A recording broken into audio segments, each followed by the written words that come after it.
What is strategy? Strategy is an overused word, frequently heard in politics, in business, in everything. But often, very often, it is misused and misunderstood. In chess, a saying goes, tactics are what you do when there is something to do. Strategy is what you do when there is nothing to do. That is, tactics are action and reaction to what is happening in the moment. Strategy is long-term planning, the deeper element of setting goals. I like to say that strategy is the future of present decisions, and each move you make is a decision. But before you go dive into the deep end, a few examples of strategic planning from my own games. I picked up two games. One is about structural advantages and how you can use the weaknesses in the opponent's camp.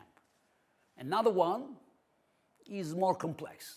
It's about positional sacrifice and about evaluating complicated position with unbalanced material, where you have to take into account the activities of your pieces, the limitation of the activities of the opponent's pieces, and control of the key squares. So let's start with the first game. I played against Etienne Bacrot in 2000 in Sarajevo.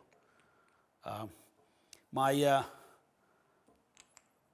former coach, Alexander Nikitin, he was there helping Bacrot, and he called this game a lesson from the world champion. I opted for a Scotch opening, and Etienne played fairly quickly, so we made these opening moves. I don't want to spend any extra time because it's just a theory.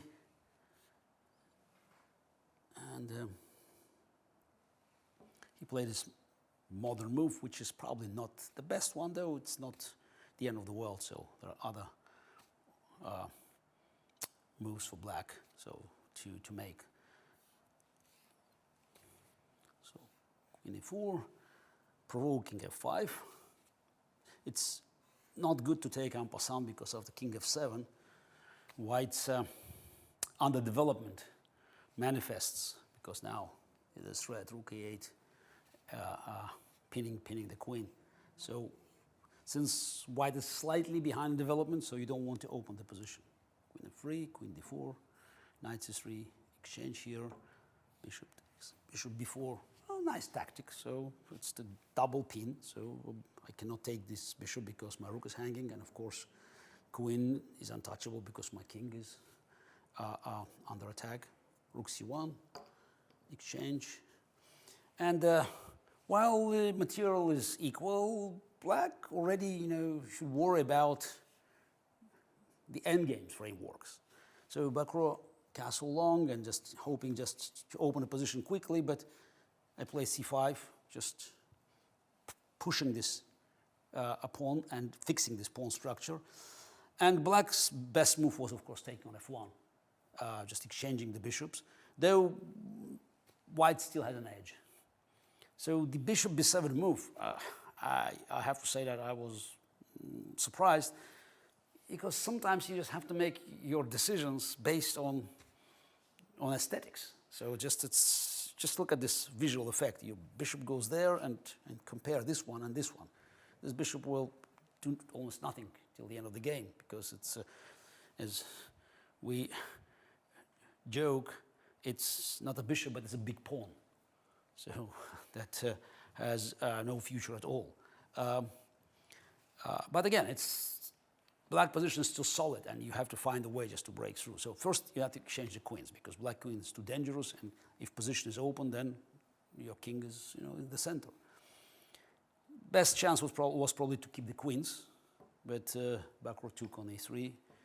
I guess playing the world champion is always a challenge. So rook e3, and he hoped that he can now just open the position, but it's an illusion because this pawn is not any threats. After bishop c4, taking this pawn just doesn't make any sense for black because these pawns are paralyzed. This bishop's still not playing, and this pawn, becomes a real threat.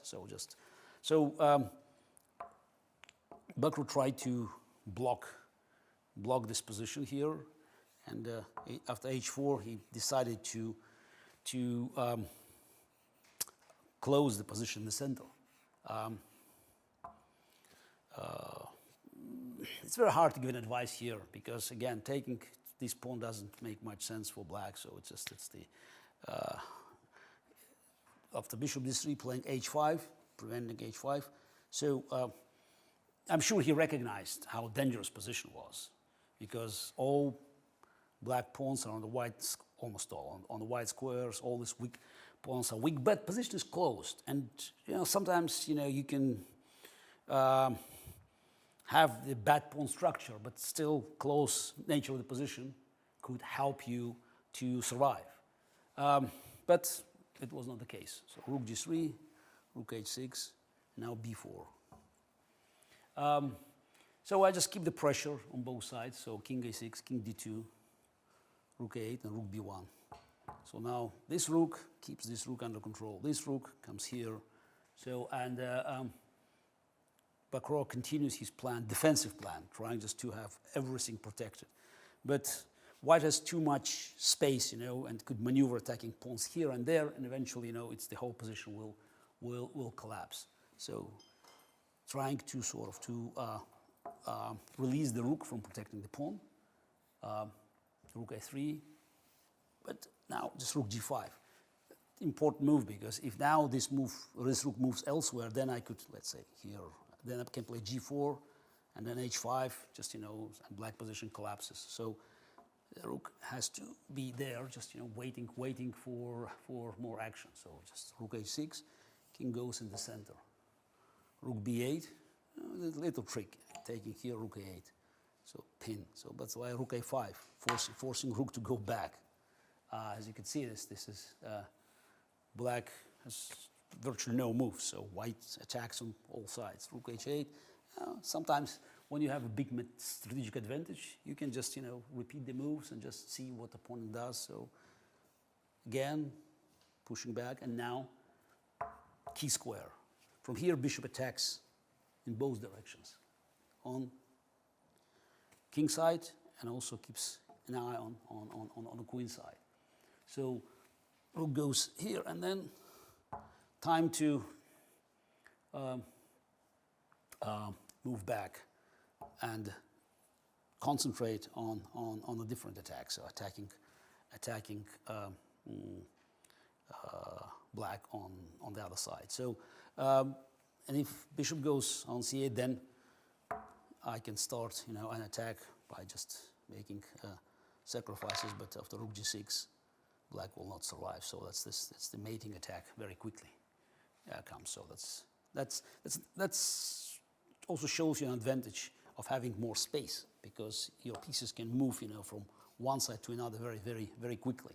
So it's like in a military exercise. So you just can shift your army from one part of the board to another part of the board. I could try to go back, so just like mirroring the movements of my rooks, but again, it was too late. So now bishop takes h5, and black resigned because after rook h5, take on h5, e6 check, king f8, e7, and he takes. I take the rook.